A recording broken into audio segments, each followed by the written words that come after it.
All right. Good evening, everybody. Good evening. Good evening. Good evening. So it's me and TC, and I'm gonna let TC introduce our guests. All right.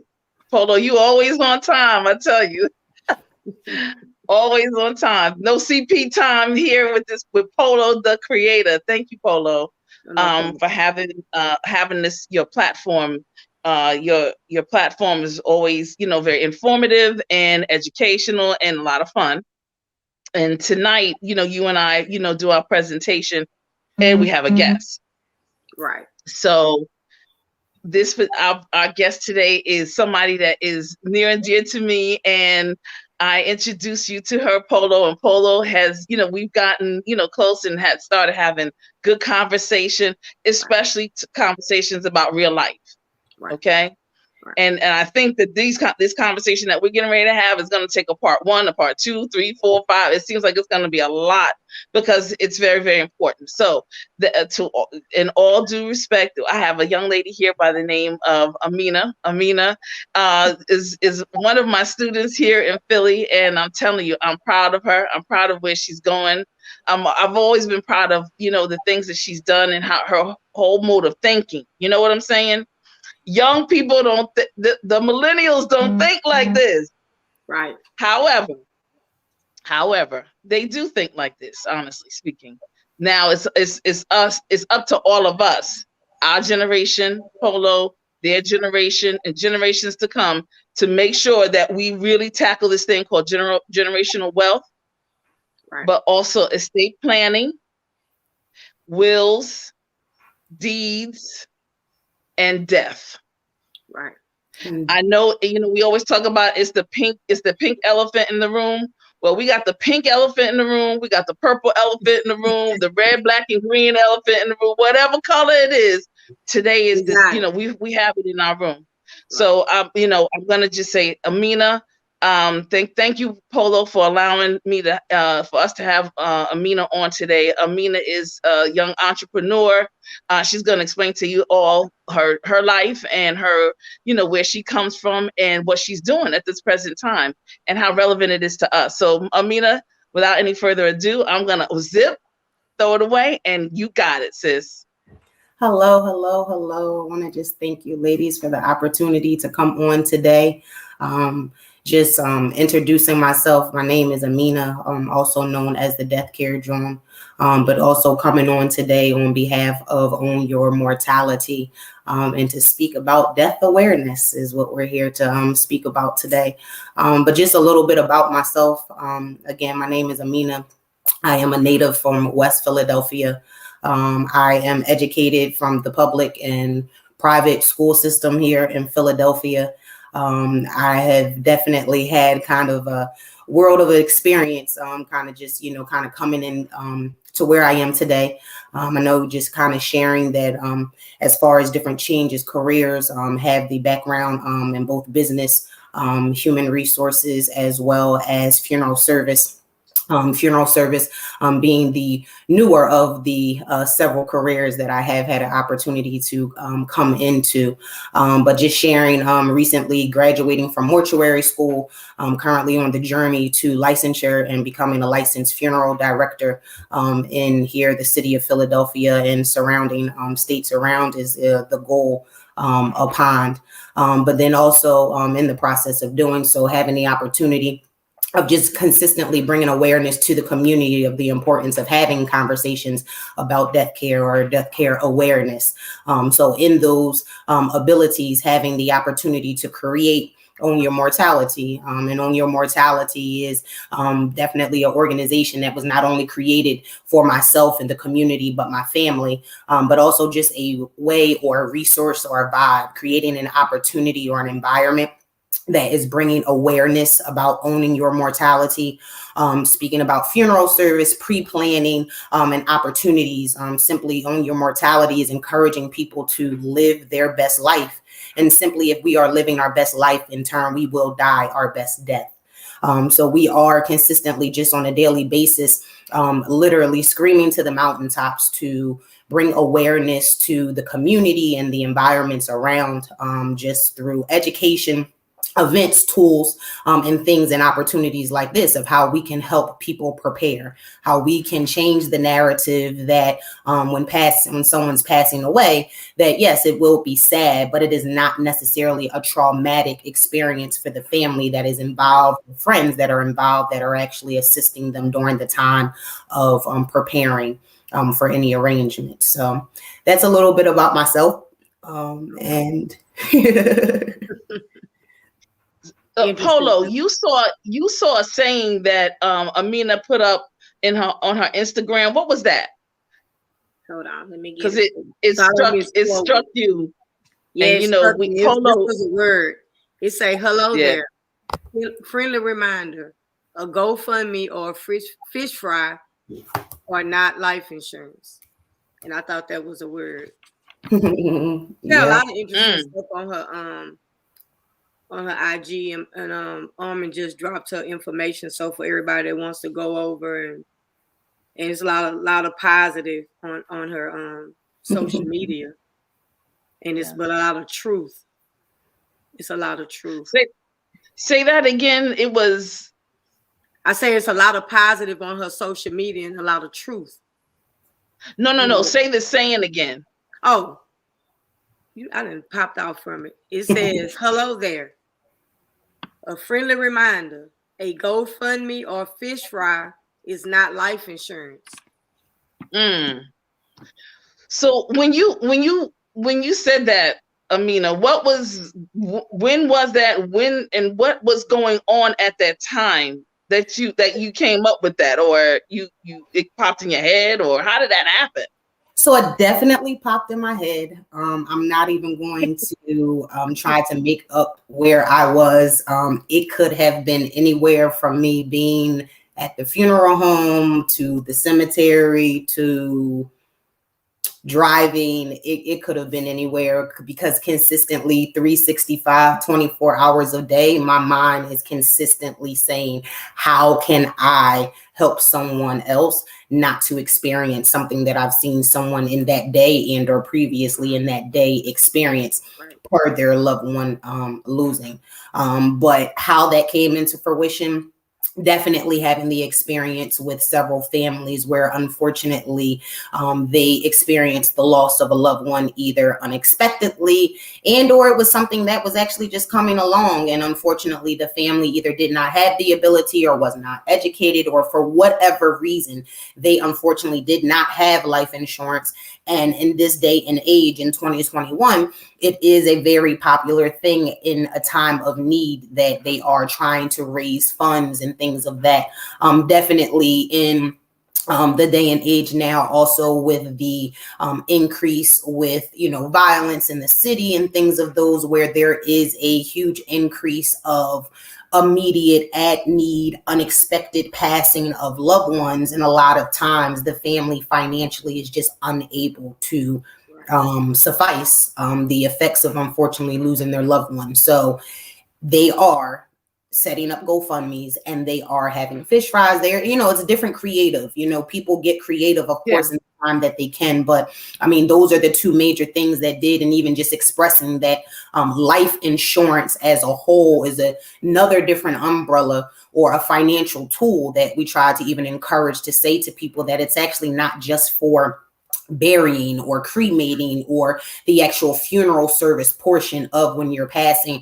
It's actually to ensure that your family is not at a financial loss as they would typically be, without some type of service. So that's where that came from. But yes, it could have been anywhere from literally in a travel of working, because I'm consistently saying, how can I prevent someone else from enduring something of those factors? But that's true though, because what I was sharing with you backstage before we went live, a lot of people, as soon as they experience death, the first thing they do is they put up a GoFundMe or they go sell plates or they do a fish fry. So, and then you have to have that your loved one out extra amount of time, because I done seen people say, well, we're waiting till Uncle Junebug get his check on the 1st. So you waiting, now you done died on the 12th and he done already spent that first So you got to wait till next month. So you just holding over because there's no way, no money. And then when that first comes, still might not be no money.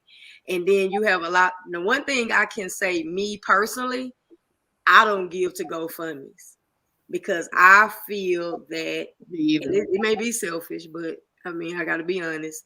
I feel that you had the same 24 hours in a day that I had, and you could have secured you some kind of life insurance, or you make it do what it do if you can't get it. But that's the first thing we like to run to, and instead of just paying that premium to have some kind of insurance, to have stability, safety, and just a peace of mind, like you say, not putting your loved ones through something that you don't have to put them through. Absolutely. And we definitely have to talk about that more because that's a thing. Or even just, I do recall when I was younger, being at my grandparents' house and there was an insurance person that was coming and picking up money. Right. So, I remember that. You don't see that too much. The Mr. Insurance man come pick up his premium every month. But even a funny thing, and I have to say it back. It's interesting. My grandmother, God bless her, she is 97 years old, and that's a blessing. It's still, it wasn't until the pandemic they were still coming to pick payments up for her. Right. And it was interesting. This one time, there was a letter that came back, and it was just encouraging them to contact if something was wrong with the policy. And we're like, wait a minute, we're paying. And my grandmother, the first thing she said is, the money is over there. They haven't been picking it up. So I'm messing with her, and I'm like, Grandma, those people don't come here no more. And she's like, huh, what are you talking about? So I happened to call just to simply say, hey, we got a notice. What can we do? We don't want no issues. So they were like, no, everything is fine. We've just made some changes per the pandemic. We're not. And I was like, oh, you guys are really still coming out. And they said, yes, that's something that we still were providing. So, but I say that to say, even still, in this generation, we have to have conversations. But even like I said, even now, having a conversation and educating people a little bit more about life insurance. Life insurance is actually a financial tool. Life insurance is the ability to also try to create generational wealth into our families. It is wealth. It is also the ability to, again, show your love to your family, even when you're no longer here. That was something else that I recently just shared. Kelly Rowland was just speaking about, her importance of having life insurance. And she was collaborating with a lot of different companies and just sharing with families as well that, when you have children or, you have loved ones, you don't consider that. Unfortunately, they literally have 3 days of bereavement when you pass away. Is that realistic? Right. No. And do you want your family to even have to worry about that rather than them say, we do understand what your policy is, but unfortunately, I will be taking a leave because a loved one to me, and be comfortable enough to do so because there is some type of finances. Be able to encourage your children that, yes, even in your loss, you still will be able to go to college. You don't have to think, or you still will be able to start a business. Exactly. Master P is someone also who speaks about that in his family and their generational wealth, that if it wasn't for his grandfather who passed away, and it was $10,000. But his grandfather, in passing away, he was the beneficiary of a policy. And with that, he was able to create generational wealth for his family to come. And or to say that moving forward, there will not be more loved ones of ours that are passing away and we're not able to financially and or just, like I said, mentally, because it's another thing too. That comfort, it provides comfort for your family. Right. It provides. I have a question. Oh, sure. Let me read this comment right quick before it roll up. TC right quick. Okay. Cassie U says, I'm from a Caribbean background, and unfortunately most of us don't know about life insurance. But it's interesting you say that as well, Cassie. Thanks for that. And it's interesting because I will say to you, have life insurance or have your version of what your family's version of life insurance is too. Because culturally, Sometimes families are preparing in different ways. They have their own life insurance. It is Right. into the generations that families help each other. Like you said, it is already put into place that they're understanding when family members are transitioning, there are lineage and there's generations that are coming that are, like you said, helping, and that it's not a burdensome. There still is a plan. Their life insurance is under a mattress. However it is, but also, like you said, it is an opportunity for us, like you said, different, backgrounds and cultures to even say now in, 2021, there are different financial tools that will put your family in better financial situations. Right. Yes. It's Polo. It's funny. Cassie was in my head because that's what I was just getting ready to ask a question. Because here's the thing, in terms of culture and this whole thing about burial. Okay, so now we have a lot of folks doing cremation, and of course, and then there's still some staunch folks that are like, oh no, I'll never get cremated. That is definitely not an option. And of course, they're gonna get buried, and they might do it by way of an insurance policy. Some people are going straight to funeral directors because they know what funeral home they want to go to. They kind of have a map, kind of what Cassie was talking about a little bit. A question: how much is it now to bury? A range, like the lowest to the highest, and versus a cremation. Yes. So based on national numbers, they would say for a burial right now, it's the lows. Then this is the mediums between a 7 to 10,000. That's typically kind of just a starting point in the mediums of what a burial is costing. And then as far as a cremation and or a memorial service, those can range anywhere from that 2 to 5 or 7 range, depending on, again, if it is just a direct cremation compared to if it is a cremation and a memorial service or things like that. But yes, cremation is a little bit more cost effective. But I mean, I do share that even with preparations, that just like anything else, especially when it is more of the common use, it is something as well that is going to definitely fluctuate as far as prices. Okay. And So you in mortuary school. So yeah. what? And then I'm done. You in mortuary school. What is it that you can do with your degree and license? Absolutely. What can you do? So, can you mummify people? Can you mummify? So mummify is definitely a pre-existing of how pretty much embalming pretty much started off.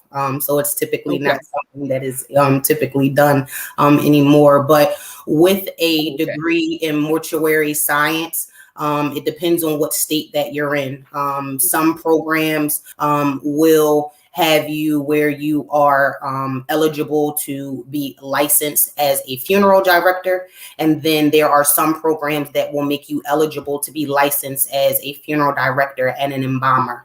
With the two, yes, but still with the two of those, completing school, what that does make you is eligible to be a student trainee and a resident. That gives you the ability for you to take your national and state boards associated with becoming a funeral director. Once you complete those 3 stages, then you will then be deemed and eligible to become a licensed funeral director. In between those two, when you are a student or resident, you are covered to be in the pretty much hands or overseen by a licensed funeral director. That does make you eligible to work and be hired in a funeral home and to assist with both the administrative and or the preparatory preparations for caring for the deceased. Once you do complete mortuary school, complete your board exams as well as residency, that then deems you eligible to actually be licensed. Once you are licensed, you are no longer required to be overseen by a licensed funeral director. You are now able to operate as a licensed funeral director, as well as you are able, if wanting, to also look into the journey of also owning your own funeral home. That's something that you can do as well. Okay. That's interesting. It's a lot. So we have a question from Vegas Girl. Yes. So I have a question. Why does it take so long to get a headstone? I thought it was automatic once you pass, but I'm learning that's not the case. Unfortunately, no. So there's a couple different things that kind of come into play, but the first thing that does come into play is that the headstone is placed after the grounds settle at the cemetery. So depending on what cemetery, the grounds, but it is typically standard is about 6 months typically, unless there is some type of structural or special requirements based on there. But outside of that, that is typically why there is a wait time. Outside of that, it is also because the location, the company that you use to actually create the headstone, they have to be in communication with the cemetery. They have to agree that the headstone that is being completed for your family member is something that fits the protocol for the cemetery. Every cemetery is a little bit different.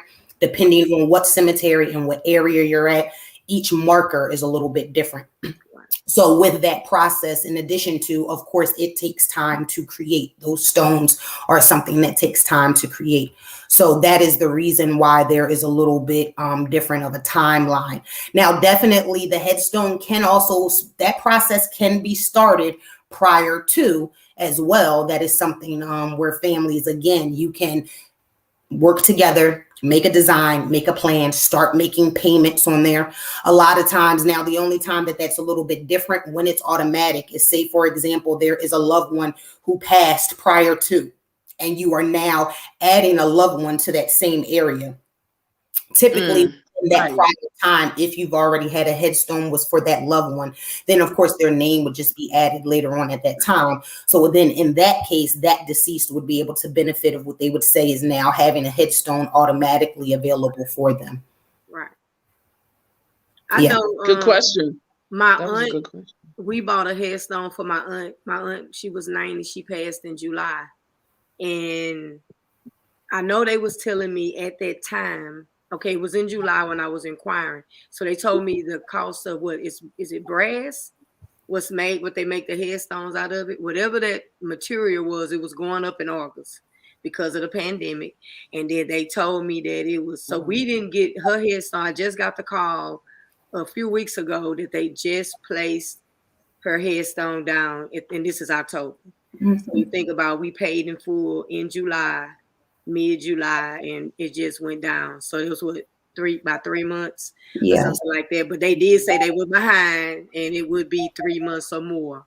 And I was about to say, you even brought a very good point. We even the 6 months is just the standard of where the process starts outside of the pandemic. Unfortunately, the pandemic has added additional time to every single thing. I mean, literally, even us receiving our food. So unfortunately, that's the same thing. Even what I am hearing is, like you said, it is now due to either the lack or the slowdown of even being able to get access to materials, and or even the warehouses or the companies that are making them, they are operating at a lower capacity. So it is taking them a lot longer. But then once that process even starts, like you said, the headstone process, it has to be created. It has to be set. It has to be cemented. It has to be like, there's a whole world of, kind of making that experience happen for families. Right. Yes.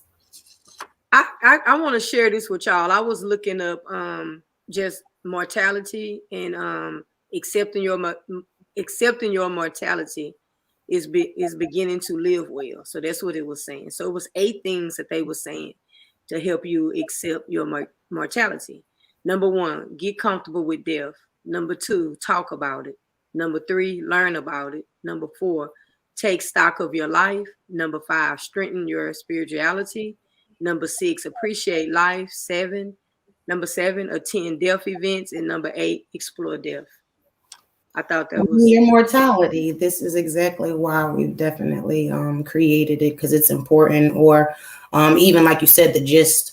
I don't think that there's anyone here that we're talking to, or probably anyone that is breathing at this particular time, that they can't say that they have themselves and or been around someone else who has experienced the loss of a loved one. And a loved one can be anyone, from someone, a friend, a parent, where, no one is kind of separated from it. So it is something, even something as simple of even having a conversation. When we were at Lincoln, we were speaking to a lot of the students to even say that in this day and age, we're now even just saying, are you okay? And it's okay to say you're not okay. We are so conducive that we are losing loved ones, and by tomorrow we're saying we're fine. Don't worry about it. Move on. And it's like, that's not how it works. And you're not actually just able to move on at the drop of the dime. We're actually not okay. Our mental health is important. Aftercare is important. Speaking through grief is important. Preparing and talk about the traumas that we are experiencing when we lose our loved ones, and it is affecting us. It is shutting us down. It is now wanting us not to go into funeral homes anymore. It is making us cancel life insurance policies because we're fearful. It is causing us not to literally want to have a conversation with our loved ones. If I show up and I say the word death, someone is jumping back and saying, what is wrong with you? Or they're saying to me, girl, you're crazy. Why are you talking to me about that? And I said, I'm talking to you about that because you're married, or guess what? You're actually single and you have 2 children. If something happens to you, what happens to them? right. And Polo, we were just in a Zoom call. You were in there, right, Amina? Yes, with the estate. Yes. Yeah. And so a lot of the different cities and states now are really pushing and promoting, because estate is what is it called? What do they call it? Estate Planning Awareness Week. Estate Planning Awareness Week. And it all kind of fits in together with what we're talking about. And various cities and states are doing this. So I would implore for everybody to at least, keep their eyes and ears open, sort of kind of look and see what your elected officials are doing, because they're talking about it and their resources. We need to have access and equity to the variety of resources so we'll know what to do. So we won't have to go and probate. And it's just a whole conversation. We were just talking about, the lady just mentioned her fur coats, and the beneficiaries, the whole 9 yards, because a lot of times we hear this thing called estate planning. Mm-hmm. And we think that it's got to be for somebody who's like, multimillionaires. Yeah. No, that is not the case. Right. We all have things and people who we want to have access to things when we leave here. So we need to have those conversations. And the 3 taboo conversations are death, politics, and religion in the Black community. We've got to stop it. I agree. We've got to stop it, and we've got to stop it. Okay? Because we've got to have these conversations, or else we're going to continuously go down and not do. And Polo, you mentioned it the other day, generational wealth building. When you leave here, you want to make sure that folks have something, a little piece of you to hold on to. Honestly speaking, and I just appreciate why we're talking about this today. Absolutely, leave a big headache. Headaches. You want to leave a legacy. And even just telling people that, unfortunately, just because you birth children, that is not you leaving a legacy. Even how you shared in 24 hours, I always, to my best ability, anytime any loved ones that I've ever been able to service, I want to read their life story. It's no different than I say, if I leave here today or tomorrow and someone had to tell my story, what would they say about me? They're going to say the work that you have done, how you have treated people that you have left. Even saying, like you said, normalize now that our families are not losing things. Our families are losing land. We are losing property. We are losing each other in the midst of the traumas because we're not. So it is, like you said, now if you have a social security number and you have an asset, point period. You have an estate plan. Part of your estate plan is funeral service planning. That's part of the estate plan. Right. So even like you said, even now having that conversation where, like you said, now normalizing in your group chats and your friends, yeah, we're not just saying, you know, we're asking, do you have life insurance? If you have insurance on your cell phone, you should have insurance on your life. It is so much worth so many different things. That's so true. You put insurance up, yeah. We literally have cell phone insurance. We have renters insurance. We have car insurance, but we don't have life insurance. So, wow. And we're in it now. We're meeting you where you are. It's nothing about shaming. It's literally, that's why we are encouraging you to live your best life. Come on, let's join us. Everybody, let's, you know, and even saying if life insurance is not for you and your family, what is the financial plan? Because that's what it is. An estate plan is a financial plan as to what happens to your things. How does your legacy continue? How does the investments, you know, we say we're working to live our best life. Everybody's living their best life. Well, this best life, what happens when it doesn't get protected? There's a multi-million-dollar. You say most people think that you have to have money to have an estate. Okay, well, what about the people who have buku money and they don't have an estate? Right. There's no plan. So what happens? All of the hard work, it literally, guess who it goes to? The state. The state. The state. I was just telling TC that my 90-year-old aunt, we thinking that she poor. She was a hoarder. We thinking she was poor. I helped her with her bills. I never got into her financial affairs because, you know, older people, they are private. Yeah. And I used to tell her all the time, I'll be like, Amy, you need to get a will.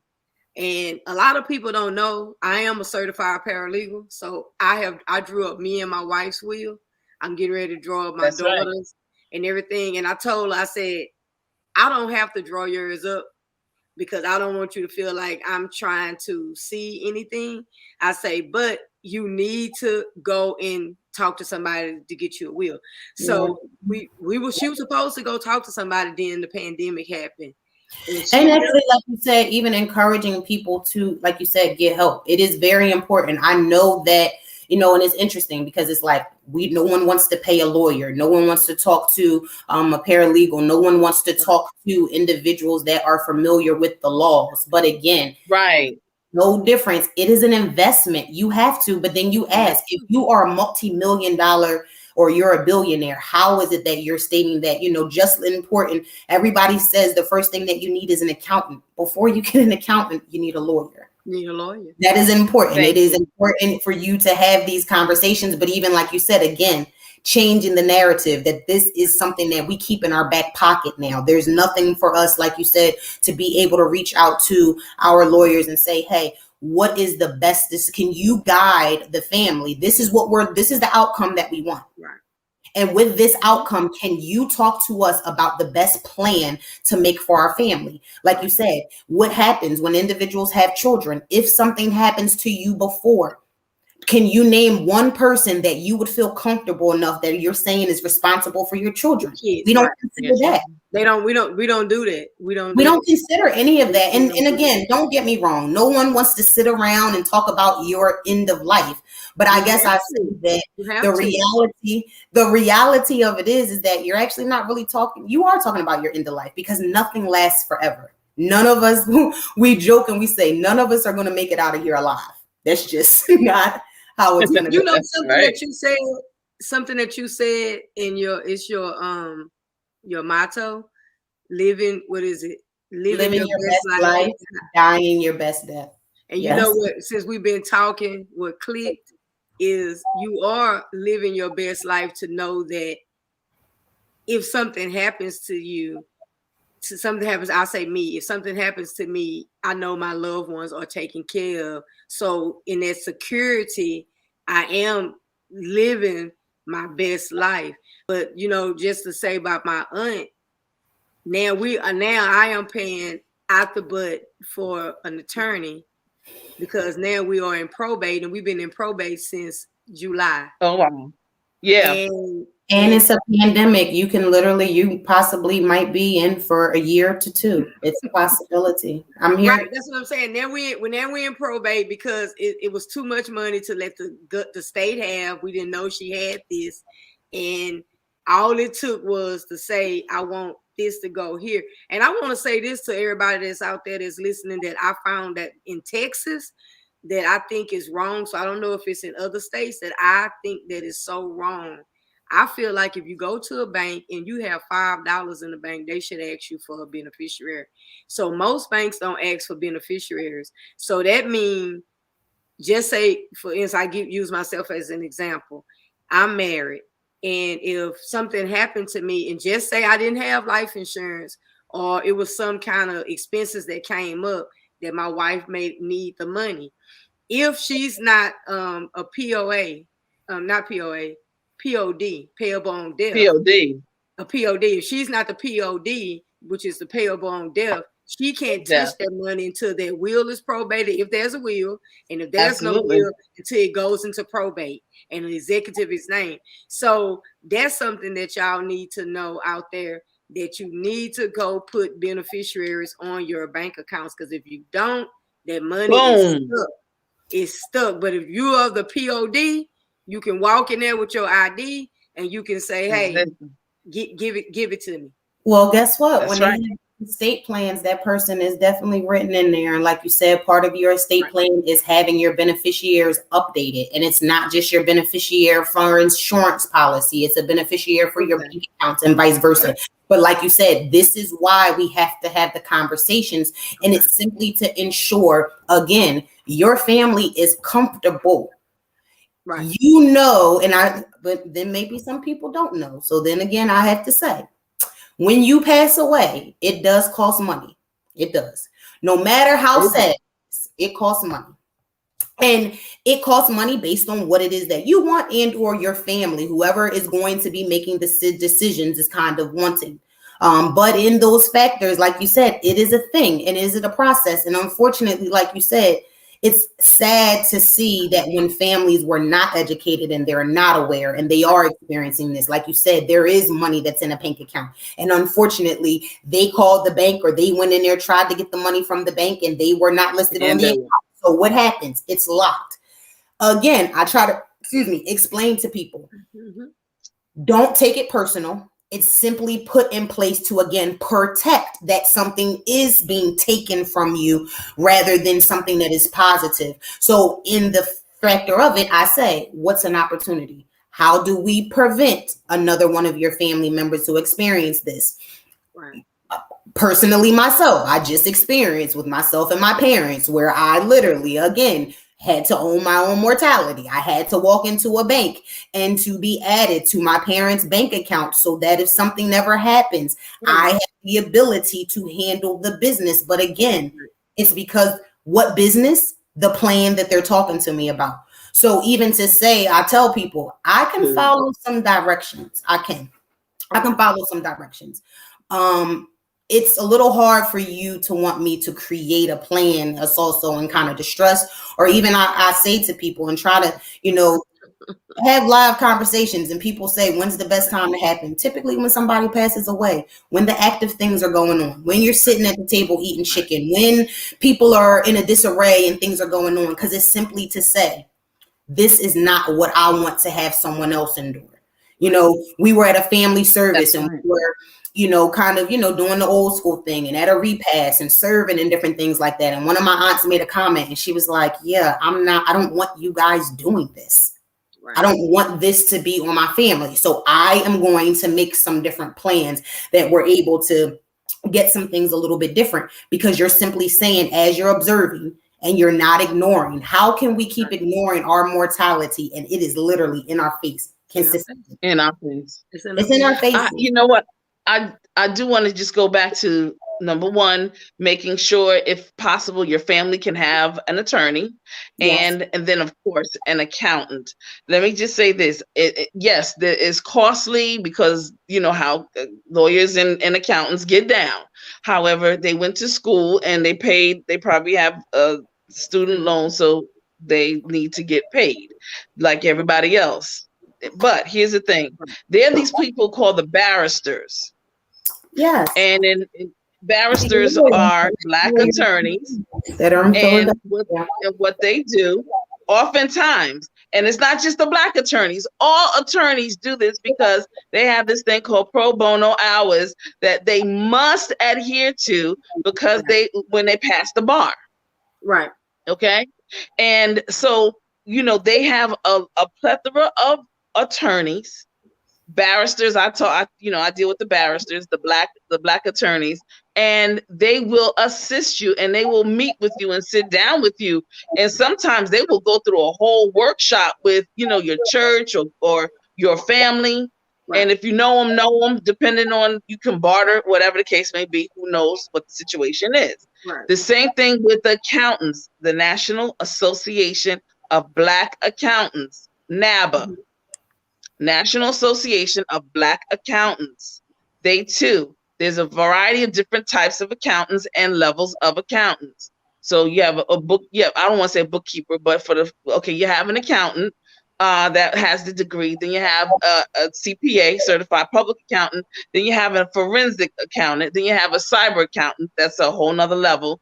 When they start going in and they start, confiscating people's devices, and they start confiscating your PCs and all that good stuff. That's what that's all about, because they're getting ready to do some auditing, and that's a whole nother level of stuff. Anyway, you have these organizations that do this stuff pro bono.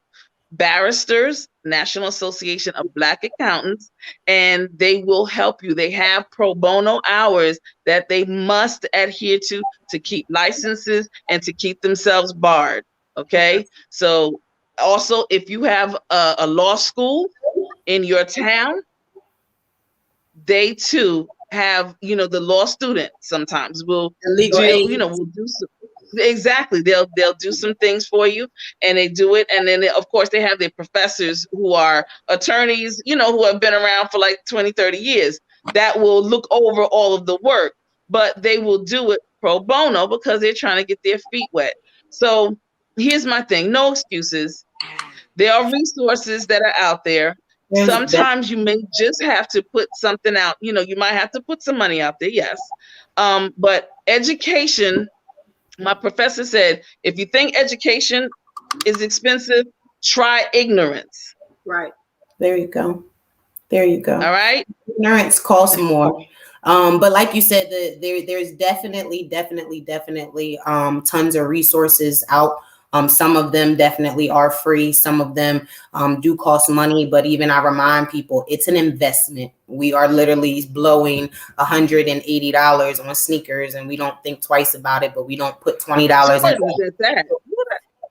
We don't put somebody money that don't even whatever. We don't pay our lawyer. I tell people all the time, it's just some things you should be paying, and one of those are some of the things that you should be paying. But even like you said, there are tons of resources that are in the community. The barristers or a lot of the lawyers that you said are part of the Barristers Association. There's some phenomenal estate attorneys. One of my line sisters, she is phenomenal, and she's one of the best in the cities between here, New Jersey, Delaware, and as well as DC, that she is handling. But she literally posts and does workshops, and they're free. She does videos and tidbits. It's literally estate planning 101. This is what your family does. Like you said, a lot of times, the first thing is, hey, we don't want to pay anybody. We don't want to do this, or why do I have to pay that? And even saying, hey, if the 10 things that I asked you to do for free, if you would have done them, then you actually would not have had to kind of come in to do things. But even just a reminder for people, again, in order for you to live your best life, you have to invest in your life. Not to jump, but I know one of the things someone is asking on here, it is important to also have someone's name on your home or mortgage in the event of someone passing. And you're absolutely right. And that also gives me to plug into making sure that you are currently following here, Philadelphia, the Register of Wills. Mrs. Tracy Gordon is phenomenal, and she is speaking out to the mountaintop. Wow. Literally, and telling people there's currently a free program right now that is going on, and it is called about entangled titles. specifically right here answering this question that you have, talking about what happens if someone, the number one thing that is going on in our community is that, again, when we pass away, we're not handling our business. So there are tons of homes that we're living in today that we don't even realize. We don't own those homes no more. Someone can squat, someone can take these homes. It is sad sometimes, some of the situations that are kind of happening. Even currently right now, they are running tons and tons of free information. They are speaking about, there are tons of lawyers that they have worked together with and collaborated with that are providing free services right now. And they are literally helping individuals in the city of Philadelphia right now to get out of your entangled titles. And I can promise you that everybody probably on here right now has a deed in their family, and the deed and the titles, they are all entangled. The way you know that it is entangled is simply saying that if there is at least one person that is still listed with this home and they are deceased at this time, this deems that it is something that to be considered as an entangled title. So it is definitely something, like you said, and again, there's resources. So that's why we're having these conversations. That's why we are connecting to even say, hey, no blame game. We can't change the past. It's 2021. Let's do it together. Let's, like you said, live our best life. But yeah, we have to talk through this. We're not talking to our children. We don't talk to our children about what it is to own property. And then, we are getting frustrated that they are not able to transfer titles, keep properties in homes. Our generations are saying that we don't own things. Sometimes there's generations of generations that don't own homes. And a lot of times it's because things such as this, them not even being educated of where to start. So I'm hoping that question definitely would answer, but definitely the registers of wills here in Philadelphia is where you start in reference to there. But then also they are offering tremendous workshops right now in reference to the entangled titles and things of those natures. Department of Records. Yes. Department of Records is also, because that is like marriage license, death certificates, divorce papers, making sure if you really divorced and somebody can't say, no, we're married, and then they get a chance to get a death certificate and then they can go and get all the goods. I mean, listen, we got to get our paper. Documentation beats conversation. It has to, because literally they'll tell you if it's not written down, it didn't happen. It didn't mean anything. But even like you said, just even simply, that's why I'm saying, even for us to have basic conversations, explain what it is a power of attorney, what is an administrator, what is a beneficiary, how are these different things, like you said, making this regular conversation, even saying, I'm now saying, how do we get this in the schools? How are we talking to our youth so they're aware of how to, again, live their best life? These are definitely things that are important for us to have access to, bring awareness to consistently so that we're doing better. That's always the goal. When you know better, you do better. I want to follow up on that, because out of experience, I see that having a will is very important. And I know here in Texas, you can actually write on a sheet of paper, and as long as you don't scribble anything else on that paper and you sign it, it can be your last will and testament. But that's true. So it's really not that expensive to create a will, but I want to put this out there. Having a will is very inexpensive compared to what your family's going to have to go through without that will. I can actually tell you, when my mom passed away, she had $800 in the bank. Do you know, just to secure that $800 from the bank, because there was no POD, it cost over $200 just to get 800. And just to get 8. Because me and my mom was left a house, it was willed to me and her. For me to get a heir affidavit, I paid for something. So you're paying all this money when a will would have cost cheaper than $600. That was over $600 something. When a will wouldn't have took her, I could have did it for free, even the little small things she had. So like Amina said, it's nothing too small and it's nothing too big. And you do need to, make that, because just something, it could just be something that you may think is worthless, but the city and state don't think it that way, and you just can't just give it away to whoever. You just can't say it's mine if somebody goes and fight you for it. Yeah, and we also have to even just go back to some of the basics, because even like I said, generationally, our loved ones have died or sacrificed to get a lot of the things. I mean, depending on where you come from and where your background is, Right. it's not a thing that people even own property. So the factor that you are coming or able to get from a generation that's able to do so, we have to, why are we not priding it? But then I had to go back to the basics and say, how are we frustrated that the youth are not priding it and we're not even teaching them or telling them what they even have access to? So again, we need to restart. We got to go back to the basics, and these are things we need to pride ourselves. We need to remind ourselves we are kings, we are queens, and we do come from, and or like you said, even able to create these things, talking to our families about what it is of a legacy, sharing. Now with my nieces or my godchildren, I'm saying to them, I am doing this for you. This is the reason why. Hey, if something happens to me, I'm not trying to scare you, but again, if something happens to me, I need you to understand that this is here, this is there. You'll be able to do this. Hey, while you have me here now, what am I doing to ensure and help you or teach you that even with me not here, yeah, it's going to be sad when I'm not here, but it's going to be 10 times worse if I'm not here and you can't move forward.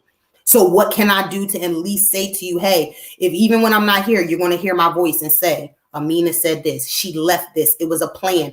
I tell people again, as much as we keep saying we don't want to talk about it, you do not want to be on the other side of that table and there's no plan. I mean, it's one of the most undesirable experiences that you ever even want to experience. And depending on your family and the ability and the circumstances, again, it's like a mosh posh of things that you can even endure. And it happens so fast. And then it's a shame because honestly, of course, when you're the one that's experiencing it, you are on the defense. You believe that everybody is taking advantage of you. Everybody wants a check. Everybody's doing this. Everybody's doing that. And it's like, whoa, whoa, whoa, whoa, whoa. We got to take it back. We got to take a deep breath. But even saying, how do we prepare now? What can we do? One thing each day. I keep saying, one of the things I keep saying, what can we do? One thing each day to ensure that yourself and or your family has a totally different experience, because the goal is we have to create some different experiences. We're only having these experiences because of the lack of planning. That is why we're having these experiences. So definitely encourage. If you fail, I'm sorry. No, go ahead. Go ahead. So definitely encouraging people, like you said, to have these questions, to learn what the rules and regulations are in your state. It's all a little bit different, but there are definitely some universal things that I don't care what state that you're in. If there is not a will legally, you have to go into that totem pole and kind of go around. And like you said, the laws of the states are very interesting. Even sharing, people are not aware that in majorities of states, if you are married, there are children that are not associated with you but if there are living children and there's houses and different things, children have rights to things. Right.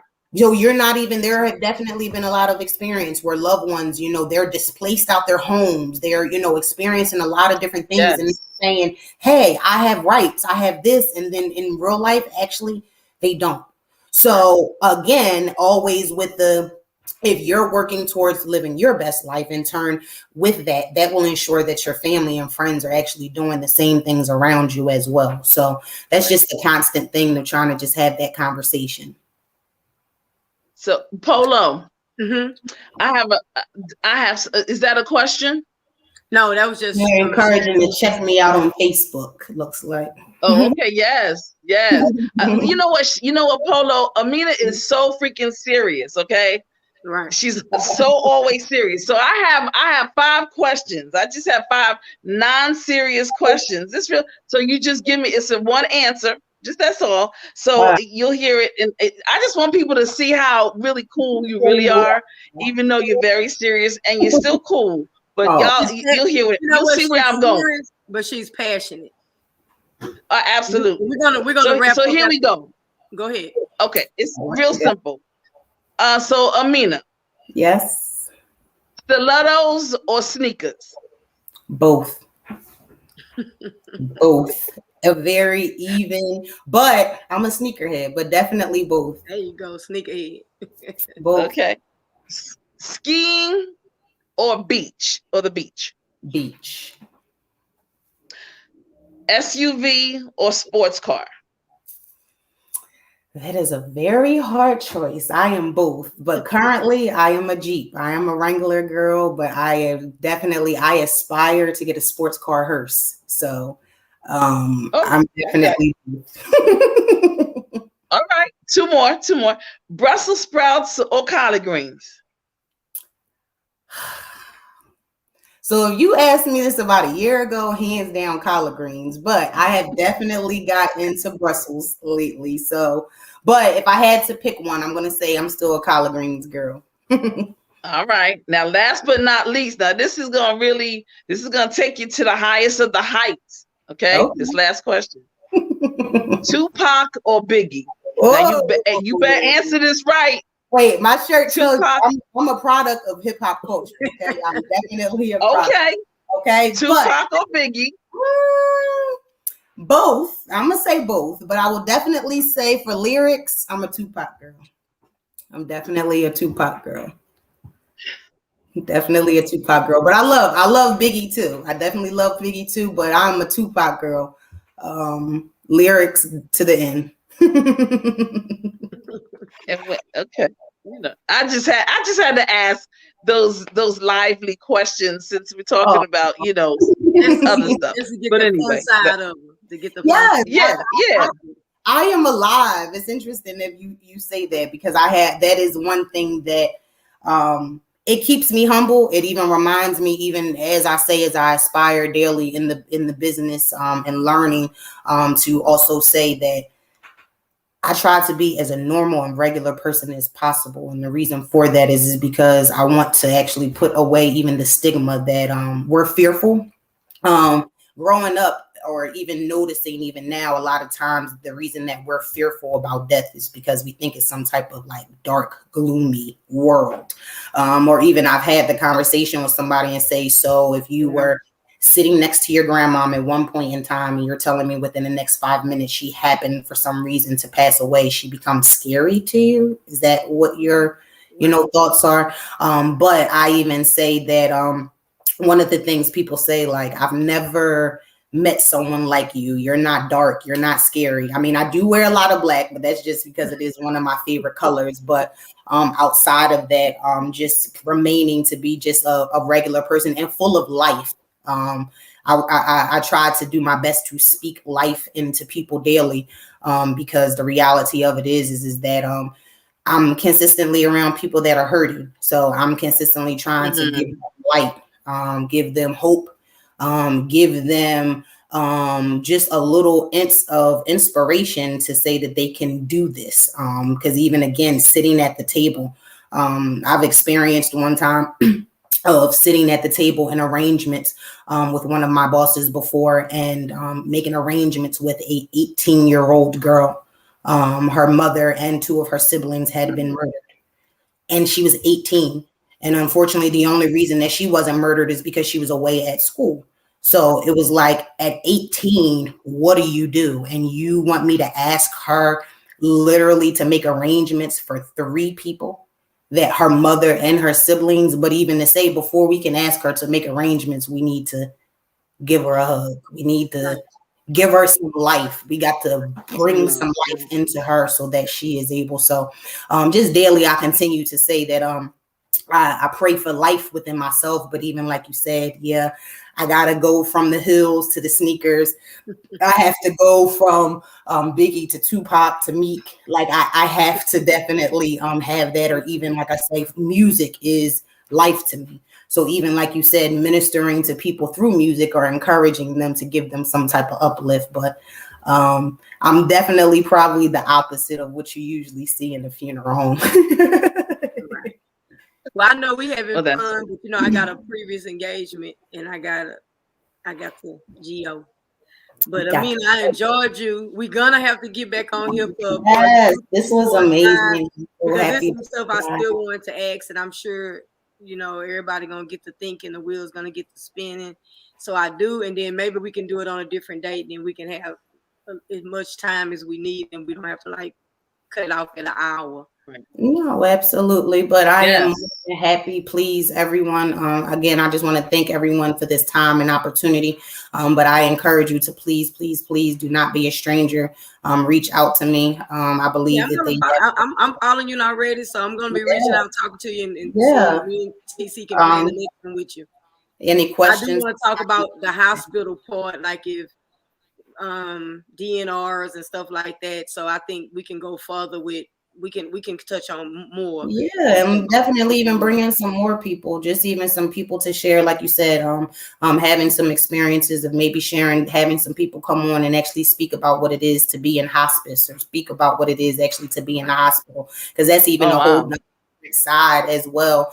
Like I say, while I can, share with you some of the things that I have experienced kind of going into transition out, I tell people all the time, where people tell me I'm brave, and I say, I ain't brave enough to be a nurse.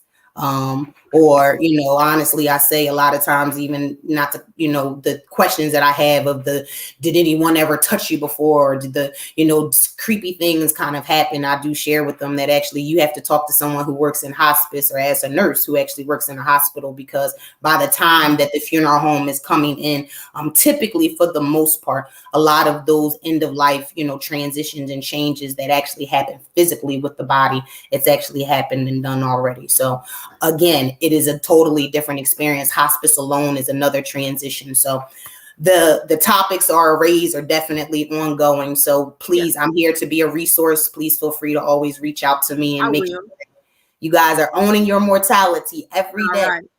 Yes. Thank you. Thank you, TC. So much. We're gonna connect again. And Brooklyn, New York boy told you thank you, Amina.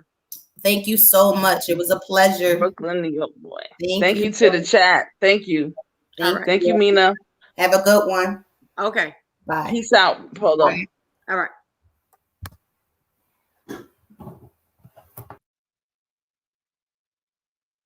All right, y'all. So join me over at Almonds Brown channel for Around the World with Us. I hope y'all enjoyed the live tonight, but we're gonna definitely contact with On Your Own Mortality with Amina and get some more information. And I think it was a pretty productive live, and me and TC will be linking up with her again.